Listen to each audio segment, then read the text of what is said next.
Hello, welcome to the Cosmic Forest. I'm Sarah, an astrologer, storyteller, mother, home herbalist, and I'm excited to be here with you. Today I'm drinking nettle tea.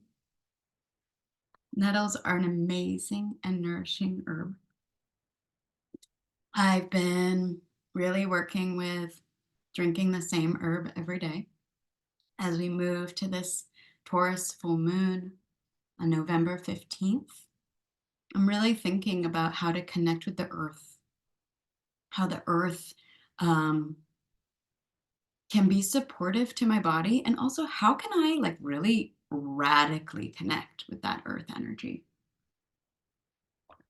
At this full moon, the moon is going to be conjunct Uranus.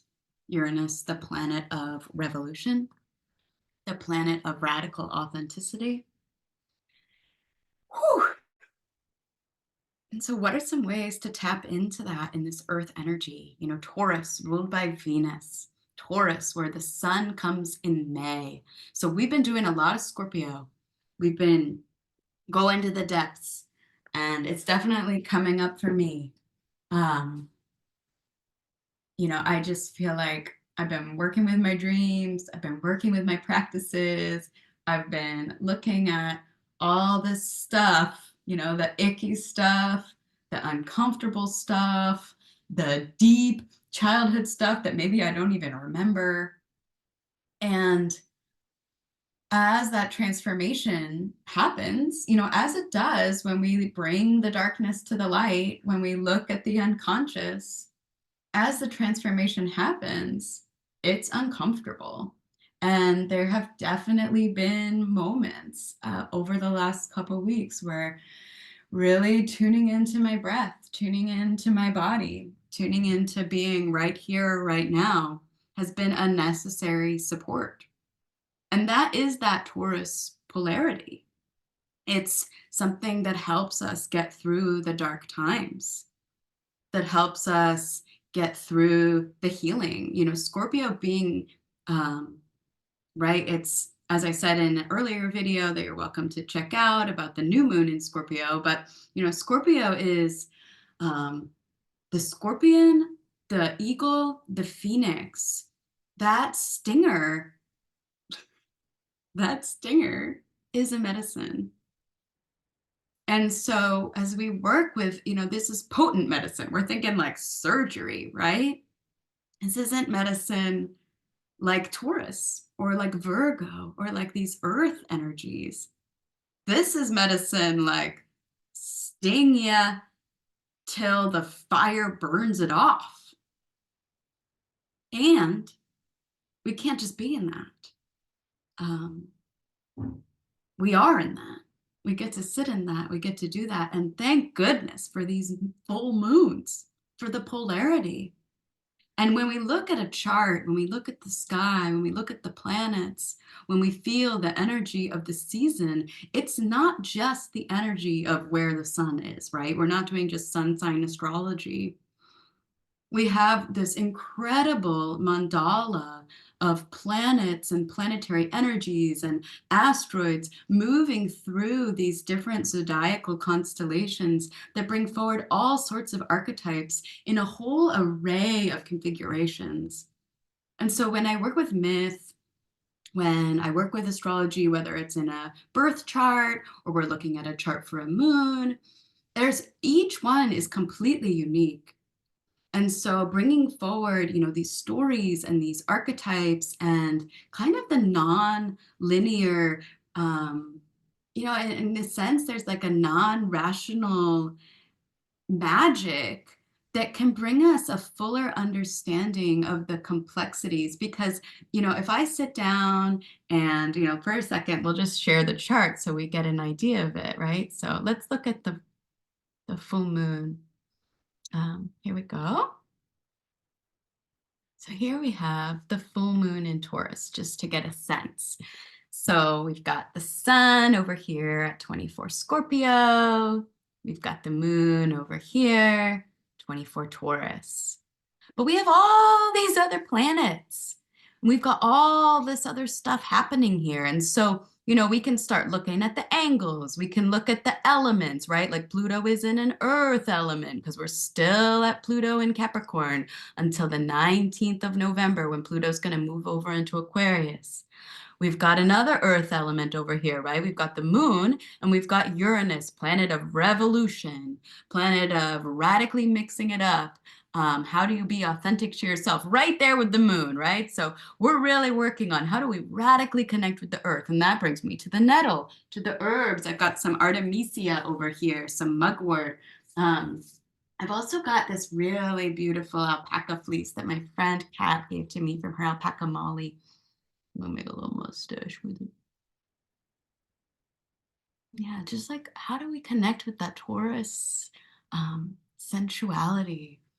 How do we connect with those earth energies in a really radical way? Scent. I have this basket here of calendula blossoms. They're just drying. Oh my gosh, they have this. I want to like put it through the video to you right now, right? And there's this sunniness about them.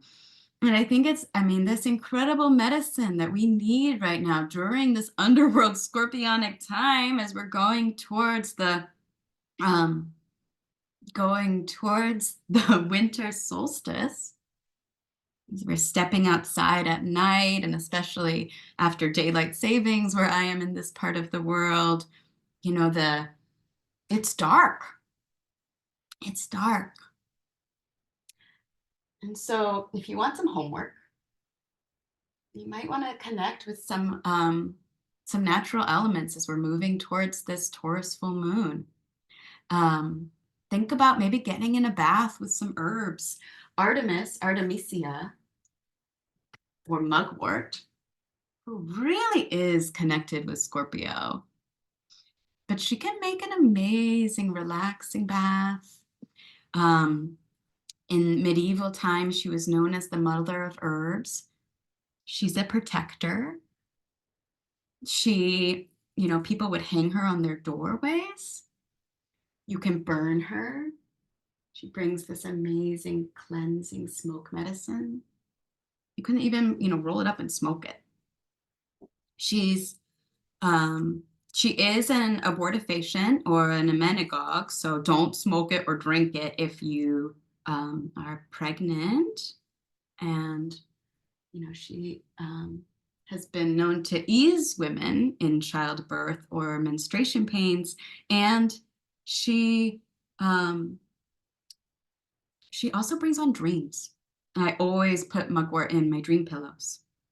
So that's one of the really nice herbs that we can bring forward right now. She grows everywhere, like wild places, cities. She really likes disturbed areas. A lot of times, and you'll know her by the silvery bottom. She's in the daisy family, and she can be confused sometimes with wormwood, that makes absinthe. But she has the silvery bottom and this very like ephemeral, like, you know, uh, let's see, it's almost like starlight, right? I mean, she's really like growing up. And as, again, like connecting with these plants, connecting with these animal energies, it's also connecting us with the stars and with the earth because they're outside. They're underneath the stars all night. They're collecting that energy. They're feeling that lunar energy.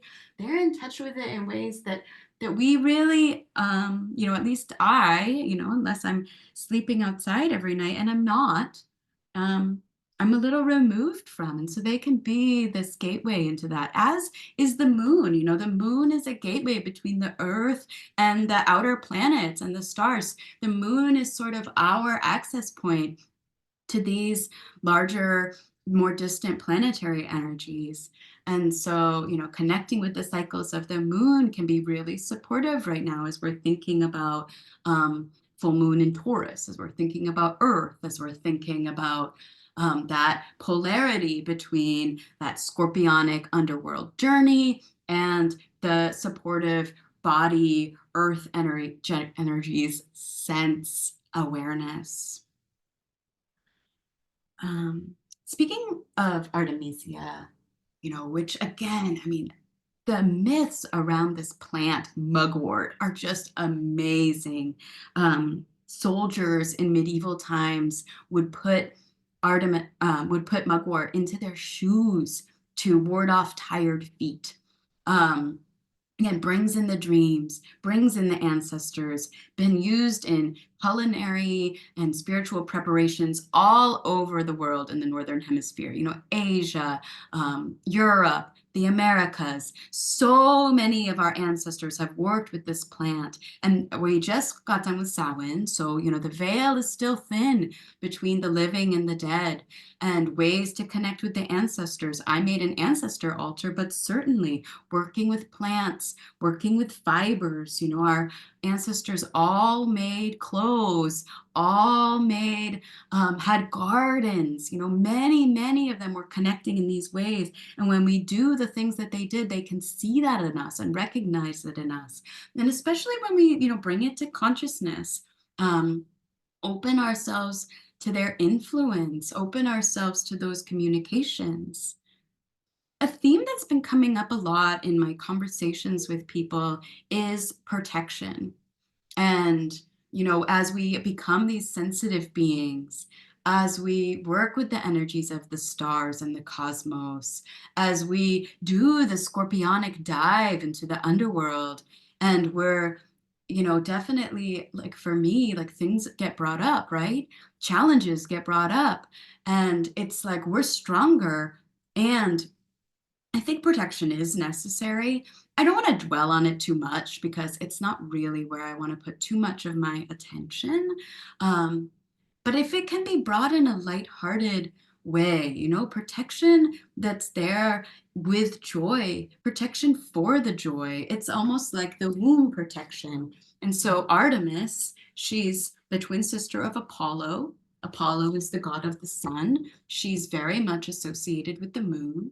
She's um, Apollo was born to their mother Leda on the island of Delos, where she had been sort of exiled, right, by Hera. She was one of Zeus's many consorts. And so she's there, she's on the island of Delos, and she gives birth to Artemis, the goddess of the hunt. She's often pictured with a stag, with a cypress. She has pictures with greyhounds. And then Artemis immediately midwives her brother Apollo. And so here we have the moon birthing the sun. Here we have the feminine. She becomes protector of girls, protector of women in childbirth, protector of women, though she herself never has children. She herself is this wild woman. And again, medicine for our time. Um, Her Roman name is Diana. The asteroid Diana is moving through Scorpio. So we're transforming that wild woman archetype. Get into the woods, right? Feel that adventuresome self. What is it to be independent? What is it to be whole in oneself in the wilderness? With our animal allies. She's the protector of nature and wild places.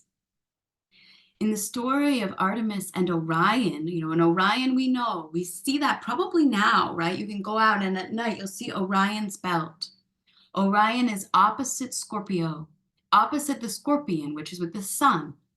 And so Orion was this huge, beautiful man. He was a giant.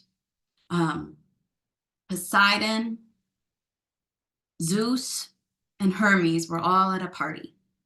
They were at a party with a king, King Helios. And so Helios is there, and he's butchered a bull, and he sacrifices it. He offers it to these gods, and he's so grateful that they're there with him. And he says, I would really like some sons. And so they take the carcass of the bull, and they pee on it. And then they bury the carcass. And then when the carcass is dug up, there's Orion, this giant who's said to either walk on water or walk through the sea. I mean, he's huge. And there's this incredible hunter. He's got pretty intense energy. And really, like, there's an out of balance feeling to that. He's blinded for raping Merope at one point. His sight is restored to him from Apollo, and then he goes to be a hunter with Artemis. And so this is kind of an interesting dance here too, because Artemis, she's the virgin huntress. She's the one who, what's his name? Just Actaeon, right? She's the one with Actaeon. So maybe you're familiar of this myth where Artemis, she's in the forest, she's with all of her forest with the nymphs, and they're bathing and they're naked. And Actaeon, the hunter, he gets lost. He loses his dogs, he loses his way, and he stumbles upon them. And Artemis, in her fury, um, the impropriety, right? Like, how could you possibly come and see us naked here? She turns him into a stag, and he's literally just devoured and pulled apart by his own hunting dogs. This woman is not to be messed with. And so she takes up hunting with Orion, with this huge guy, and they're hanging out and they're hunting through the forests of Crete. And Orion, there's many stories about his death. It's like, oh my God, how many ways could this guy die? But we'll just go with one of them. He starts bragging, right? Being like, I can kill anything. And he's like taking out all the animals. I mean, and I just think of like, environmental destruction, right? And like how often now it's like these animals literally who are like going extinct. And we have this really intense situation here. And we have Uranus in Taurus. And so we're being called like connect with the earth in a radical new way. And Orion is the story of just destroying all of them. And so this is, of course, very offensive to Gaia, to Earth Mother, and to Artemis, right? She's the protector of women in childbirth. She's the goddess of the hunt, but she's the goddess of the hunt in balance. And so Gaia creates this giant scorpion, right? We have the Scorpio constellation, who is never seen in the sky with Orion because the scorpion comes and kills Orion.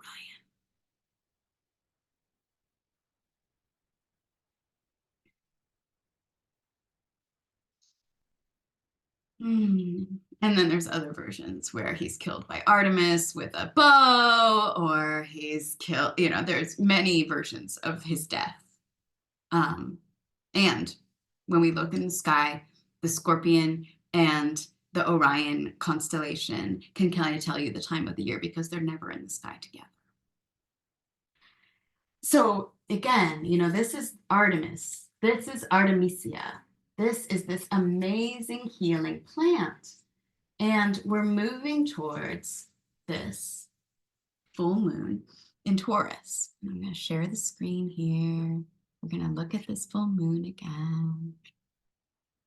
Doo-doo-doo. Where did it go? Here it is. And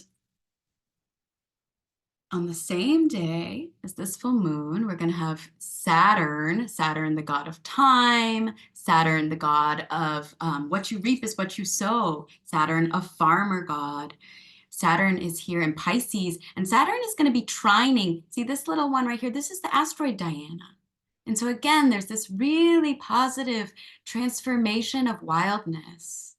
And then we've got over here, the moon and Uranus and Taurus. And so what are some ways that we can break out of the box? That's what Uranus is asking us to do, right? Like break out of the limitations, limiting thoughts, limiting beliefs, limiting ways of connecting with the earth. How can we do that as we come up on this time here? And I think, yeah, definitely. Pray to the plants. Talk with our ancestors. Tune in with our bodies to the cycles of the body. If you're a bleeding woman, tune in with your blood. Turn in with your wildness. Go into the forest. Ask advice of the plants. They are wise. These are beings that have been on this planet, that have been alive here for so many more years, eons, generations than we as humans have. And so how can we learn from them? We also have this really beautiful, so when we talk about aspects, right, like we've got these beneficial or like kind of easeful aspects, the trines and the sextiles, and then we've got the ones that are going to ask us to like work a little harder, like the oppositions, and we're kind of coming out of this Mars-Pluto opposition, but we're going to feel that some more as we see Mars doing this retrograde dance that's going to be starting in December. And that's the fire, that's the warrior, and we're definitely reworking that energy, reworking the relationship to power, coming into our own power. But we have this beautiful trine here. So trines are easeful, trines understand each other. So just as we have this Diana, Artemis trine to Saturn, so, what are the cycles of the forest? What are the cycles of the trees losing their leaves? What are the cycles of the roots? What are the cycles of the plant beings bringing their energy into the earth for the winter? And Saturn makes me think of those cycles, and Saturn calls on us for some work, right? And Saturn in Pisces, it's a spiritual work. It's connecting, each day with what do we want our vision of the future to be? What do we want our vision of the now to be?